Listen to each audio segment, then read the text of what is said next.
Merry Christmas, ladies and gentlemen. Ben Ricashu with Isaac Brendel and Will Cunningham for your Christmas primetime game in Brooklyn.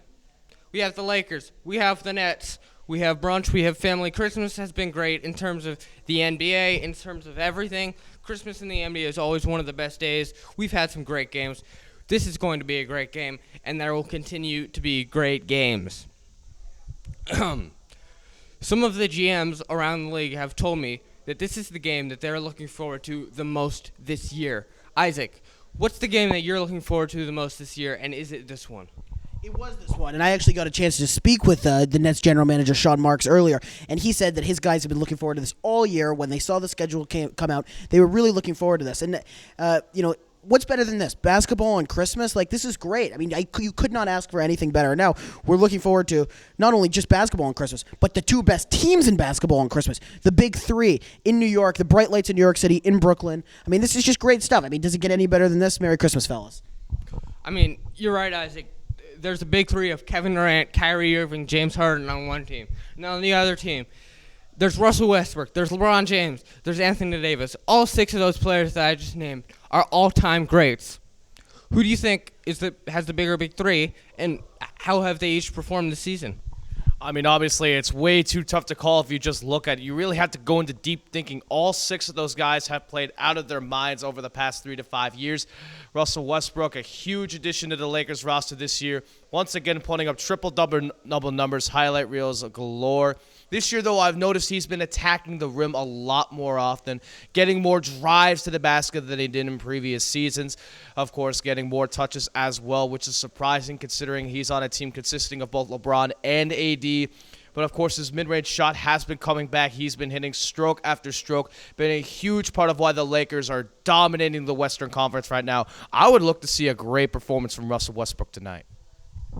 Yeah, I mean, I can't wait for this game. Both of these teams, though, have seen injuries, age, fatigue, etc. be a problem this year, with many of their players being over 30 years old. Isaac, what can you say about that? How important have injuries been this year for each of these teams? Well, I think injuries are what derailed these two teams' playoff runs last season, and I think that they are still thinking about it. I think that's still alive and well in their minds. And I think more importantly, what William Cunningham just told me is that Russell Westbrook attacking the rim, something he hasn't done very often. The Lakers do a great job controlling the paint. They control it down low, and the Nets have had problems with rim protection. Obviously, Day'Ron Sharpe, great rookie, love him. Bruce Brown, he can control it, but he's not as big as AD, and he may not be able to control it. Now, we'll have to see what Steve Nash's game plan is, but if the Nets want to win tonight, it's going to have to be on the offensive end of the floor. I agree. And if you talk about being able to control the paint, this really does mean that guys like Blake Griffin, DeAndre Jordan have to step up this year, which is a large call for them considering how much they've struggled this season. Griffin struggling to stay on the floor. He has missed 20 games this season with a leg injury.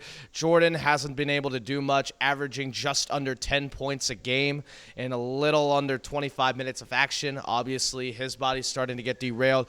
That front court is going to be tested tonight, but they know they got to step up if they want to perform here on Christmas, and they'll have to carry the likes of Kevin Durant, who can carry that offense for the Brooklyn Nets.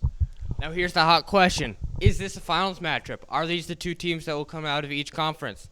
Isaac, do you think the Lakers and the Nets meet in a few months? The simple answer to this question is yes. It's going to be fun. It may be a 7-game series. It may not be a 7-game series. Personally, I want the Nets to win. I'm a Nets fan. But I'm just looking forward to good basketball. Merry Christmas, everyone.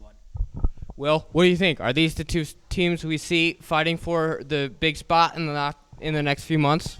Oh, without question. Obviously, they're going to come through some rough roads in the playoffs. There are a lot of good teams in the NBA that both of these teams will face, but they're just more talented and more persistent than any of those other teams, and they will meet in the finals.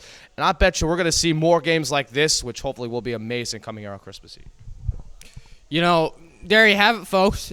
According to our two experts here, these are the teams we see in 7-game series in just a few months. Thank you for watching and enjoy the game.